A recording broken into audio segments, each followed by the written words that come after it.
This is Inside Liverpool. Darwin Nunez has largely ineffective at the 2022 World Cup but showed his true credentials in Liverpool's 4-1 friendly win over AC Milan. Whatever weaknesses may currently linger in Darwin Nunez's game, he is a shoot machine beyond reputed. His average of 5.8 faults per 90 minutes is the most of any player in England, France, Germany, Italy or Spain this season. Only 23 men in the top divisions in those countries have taken more shots in total, despite the fact the Liverpool new boy has played less than half of the available minutes per FB ref. And unlikely, say Mario Balotelli, who fired off countless goal attempts from poor locations. Nunez mostly deals in decent opportunities. Just 7 players in the big leagues have taken as many shoots and from closer to goal on average in 2022-23. While it's unrealistic to expect a similar level of performance from everyone regardless of whether they are playing for their club or country, they can't all reach Lionel Messi's level. Nunez was almost entirely blown at the World Cup. The contrast between his numbers in Qatar and his stats for the Reds emphatically proves the point. Nunez has made 10 starts for Liverpool and in 9 of them he has had at least 3 shoots. Even in exception, the Champions League win against Ajax in Amsterdam, he scored anyway. Yet at the World Cup, where he was in the 11 for all the 3 Uruguay games, the 23-year-old has just 3 shoots in total, 1 in each match.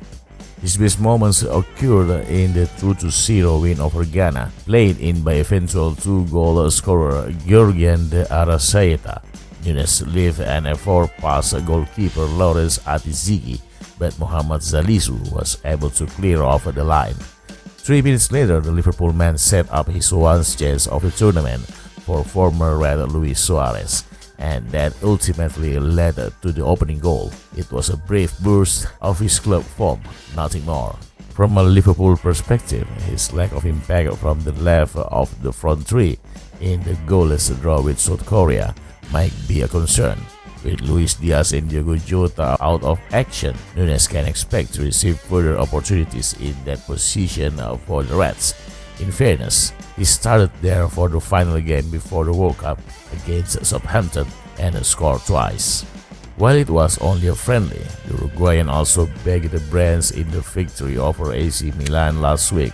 Nunez was the only one of Liverpool's septet of players who were in Qatar to feature in either of their mid-season match, and he made the most of the opportunity. Perhaps most interesting was how his Milan goals came about. While with Benfica, Nunez scored 4 goals from Opta-defined counter-attacks, yet hasn't broken his duck in this fashion for the Reds.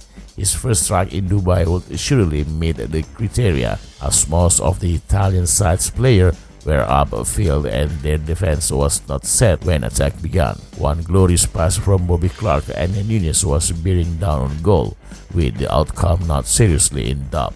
The sad truth for Liverpool is that they have been far too susceptible to being hurt in this manner themselves this season, rather than inflicting pain in this way, as teams are content to sit deep and then hit them on the break. It has been hard for the Reds to create chances of this nature for their big money summer signing. They should be able to carve out similar opportunities to the one which led to Nunez' second Milan goal though. It was somewhat similar to strike in the loss at Arsenal in October.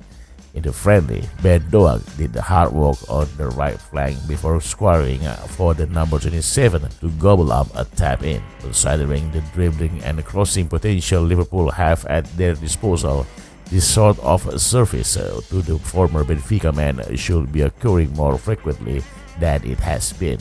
But most importantly, Nunez had several shots against Milan and scored twice, where his World Cup toils will have fueled the fire of rivals fans convinced he will flop in England. His Liverpool form continues to suggest the polar opposite.